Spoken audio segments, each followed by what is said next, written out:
There are so many hidden secrets about The Sims 4. We think we might know the game fully, but we actually don't. I mean, there are some stuff that I discover every day now, and I'm still shocked that the game contains so much tips and so much hidden stuff that you can just explore it in a day or two. So I've made this video to share 10 tips with you guys that I think might be useful for your gameplay, and if you play daily with The Sims, then let's dive in and check out these 10 secrets about The Sims 4. So we've got the first tip here, and that's actually using the Alt key on your keyboard to place items more freely and off tiles. What that means is, as you can see here on my screen, I am locked with the tiles to place the object, either in a full tile or a half tile. Now, by pressing Alt on my keyboard, that will actually allow me to place the item more freely. Let's take a look here. So you can see I'm not locked to a certain tile. I can just place the item freely. And that could be actually cool if you just place a couch or something and you want to place a plant or something next to it. So you can just go ahead and like press the Alt. That would make it more realistic and closer to each other, because if you just stick to the tiles, this is how it's gonna look like. And for the next tip, a lot of builds we see online have so much detail, and they have some small items, decorative items, clutter items that you don't usually find in the build or buy mode. That's because they are using the debug mode. Debug mode is the build by items that you don't normally see in a normal build by, because they are the items that your sims use or stuff that happen in a regular gameplay. They just happen because of the animations, like empty plates or plates with food, drink bottles, and all of that. You will not find them in the regular build by mode. That's why we have debug mode that has all of these items, even cars, not usable cars, of course, uh, in the debug mode. They can be used for decorative purposes, and they will make your builds look more detailed. And in order to enable that, you're gonna have to type in bb.show hidden objects, and then bb.show live edit objects. Now you can go actually here to object by function and go into debug. Now in the debug, as you can see, there are these drinks, glasses, and stuff that you will not find in a regular gameplay. Like even the watermelon, roses, drink bottles. This bowl for mixing that your sims use when they cook, you will not actually find this. Fishing signs, even babies. There's a baby thumbnail. Look at the baby. Oh my god, that's actually creepy. You can even find like baking pans. I want to show you the cars. There are endless items in debug, even these, which can be placed in your builds for more details. For the third tip, it's actually regarding the terrain. So if you are using the terrain paint tool, let's say that I want to paint this area. I have some plants here. I'm going to place some plants just for decorative purposes and such. This is a tree in debug, by the way, like just talked about it. Anyways, I'm gonna use this brush tool. So if you are brushing something and like I want to brush this tree, I want to make it larger in the middle and smaller on the exterior just to make it look better. So I'm gonna grab this tree over here to demonstrate this. Currently my brush size is so small, so I can press the right bracket key. That will make my brush bigger, as you can see here. So I'm gonna make it a little bit bigger, and then I want to paint the outside here, but like I don't want it this big because it's gonna come outside and such. So I can press the left bracket key. That will make my brush even smaller. So as you can see, left bracket makes it smaller, right bracket makes it larger. So I can make it smaller and go ahead and have my build continuously without having to interrupt it and go into this area to grab and resize my brush. Now this is another build tip that I actually find very useful, and it can make your building skills even better. So you can see here I got the kitchen cabinets, and instead of doing the regular kitchen cabinets like this, you can actually do one of these two options with shelves, using these shelves. So we can go ahead and grab a shelf from surfaces. I'm gonna grab like this normal shelf. I'm gonna place it in white. So the first option is I'm gonna place this very small cabinet and then place a shelf underneath it. This will make it look like you have an open storage area, or you can place the shelves like this and place two sets of them. This will even give you the open concept for storage. So you can do either of these to level up your builds. It will like make it look more professional in my opinion. Another cool tip, that's the fifth tip we got today for the build mode, and that's actually resizing objects. So I like a certain object, but I wish it was bigger a little bit just so I can make it look like let's take an example for a plant. So I have this plant here and I want this to be a floor plant, but it's just too small. So I can go ahead and press shift right bracket key. That will make my item bigger. Now I can use this as an entrance, and I can press shift left bracket key. That will make it even smaller. This is so tiny.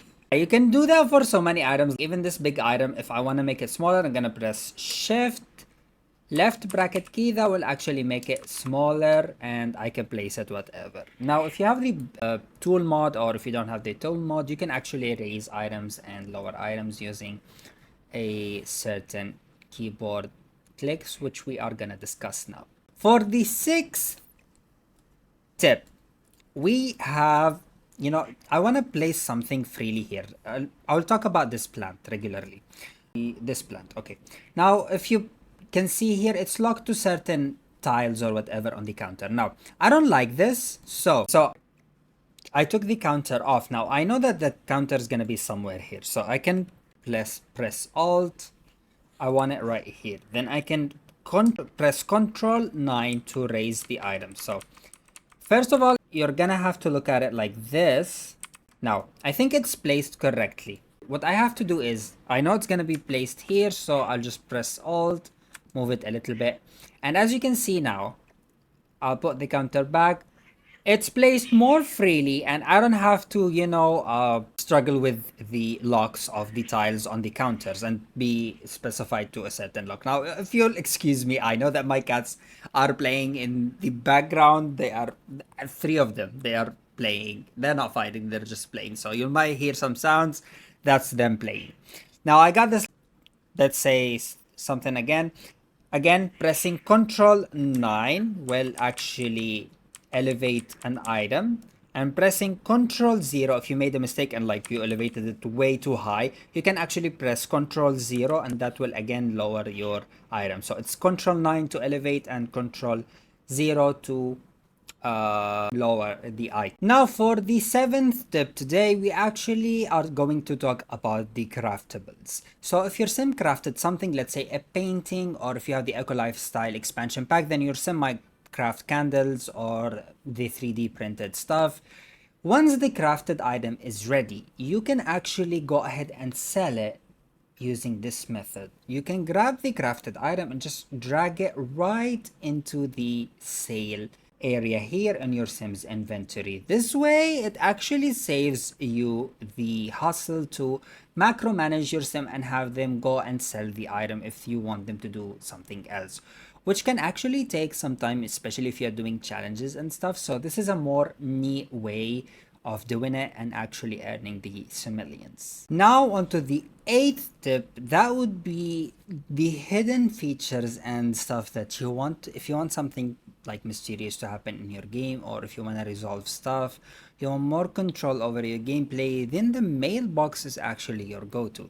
So first of all, you actually have to open the cheat box and type testing cheats true. That will enable your cheats. Now once that's done, you can actually shift click on your mailbox. That will open a lot of options. Now you can either, this is like reset or destroy object. That's something that you don't want it very much. So you can create friends. That will automatically create a friend for you. See, they are very best friends now. or you can go into utilities, power consumption. You can set how much your sim is actually consuming power. If you wanna reduce the power, increase the power, reduce the water, increase the water, and all of that. So yeah, you can actually, even if you have the eco lifestyle, you can actually produce water and electricity yourself. Now you will do these if you have the I think the solar panels and all of that stuff. You can actually request services much quicker here, so you can have butler, eco inspector, all of the services that you can normally request. You can alter needs. Now this is especially useful if you have like a legacy gameplay or something. You can actually disable the need decay, so your sim's needs will not decay for the current sim, for the current household, or for the entire sims. So like as you can see, disable needs decay, or for this household, disable the needs decay for the world, and you can fill the needs. Now that will fill the needs, but they will still decay. Or you can fill needs for the world or the household. You can actually re-enable the world's needs decay. That's a lot. And the household needs decay. You can enable these, disable these, or fill the needs. Now you can actually also schedule a burglar visit. So after the recent update, if you want a burglar to visit your sim, you can schedule a burglar visit. Now you cannot select it. Once you select this option, on the next day, if you select it late in the night, the burglar will come in the next day, or if you select it in the morning, they will come at night. So that's for sure. You can add junk mail, force bills due. Your bills can come early if you want to. And yeah, some other useful stuff that you can do in the mailbox. And another cool feature in the Sims 4 is actually the calendar. So you can see here a lot of information. But something really cool about it is that you can actually schedule your own events. So if I want to age up my sim, I can actually schedule there are a lot of options here. These are the festivals that you can normally see here, but I can actually like add a holiday, not on this current day. I want this day. I can add a holiday. Like there are a lot of holidays that you can affect your sims. Normally you will have like the Father Winter or New Year's Eve and something, but no, you can do much more. You can set your own holiday, like cleaning holiday, or appreciate an object holiday, attend holiday ceremony, whatever it is. You can select it, just the traditions, holiday name, the logo of it. So you can do a lot of fun stuff as holidays. You can add a certain event like baby shower, romantic repair date. All of the social events will appear here. Now that's an event. You can also add a wedding event if your sim is engaged. You can also plan stayovers. I think this is a feature with growing together. You can select for how long, the time, and all of that. With the life and death, you can actually also schedule a funeral event. So the departed sim and all of that stuff you usually do when you schedule an event. Instead of doing all of these in the phone, they are all the events, everything is just right here on your left hand side, and it will give you such detailed customization. Now if your sim is lazy or if you want to get things done faster, you can do this cool trick. You can actually create a club, and once you create the club, you can actually select activities. Now let's say they can bake. So if you're doing a challenge, you can actually select bake, and you can actually also do like cleaning objects, or maybe you can select fixing objects. So if you have like such a big household, you can actually create a club, have your sims join and do the activities for you while your sim just sits down and relax. And yeah, I think this is a really cool activity to perform in the game. That was it for the 10 tips of The Sims 4. Now, I hope you find them useful, and which ones did you actually not know about the game? Let me know in the comments down below. And if you have more tips to share with me and your fellow Simmers, please drop them also in the comment section down below. Don't forget to give this video a thumbs up, subscribe to the channel if you are new here, and I will see you guys in another video. Take care until then.